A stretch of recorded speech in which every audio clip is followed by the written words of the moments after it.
अस्सलाम वालेकुम वर्स, मेरा नाम है अब्दुल गफ़ार और आप देख रहे हैं Abdul Ghaffar London market YouTube official. एक और नई वीडियो के साथ हाजिर हुआ बच्चों के स्वेटर के हवाले से। ये बंडल देख रहे हो, इसके अंदर आपको जो है ना बच्चों के स्वेटर मिलेंगे। 1 साल से लेकर 5 साल तक के बच्चों का जो है ना स्वेटर मिलेंगे इसके अंदर, और 5 साल से लेकर 6-7 साल तक के बच्चों का भी स्वेटर होंगे इसके अंदर। 45 केजी जो है ना इस बंडल का वेट है। और देख रहे हो इसके ऊपर लिखा हुआ है चिल्ड स्वेटर।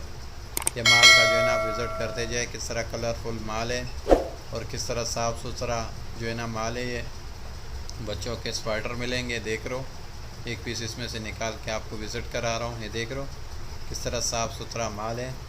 बच्चों के स्वेटर का जो है ना ये बंडल है। 45 केजी जो है ना इसका वेट है। लंदन का जो है ना डायरेक्ट है। 1 साल से लेकर 5 साल तक के बच्चों के जो है ना इसके अंदर स्वेटर मिलेंगे। स्वेटर, बच्चों के स्वेटर का जो है ना ये बंडल है। सारा जो है ना इस बंडल के अंदर सारे बच्चों के स्वेटर मिलेंगे आपको। बिल्कुल कलरफुल माल है, यूके का डायरेक्ट है। 1 साल से लेकर 5 साल तक के बच्चों के स्वेटर मिलेंगे। अगले वीडियो के लिए मुझे इजाज़त दीजिए। अल्लाह हाफिज़। और 5 साल से लेकर 6 साल तक के बच्चों के भी स्वेटर इसके अंदर मिलेंगे। बच्चों के स्वेटर का जो है बंडल है। 45 केजी जो है ना इसका वेट है।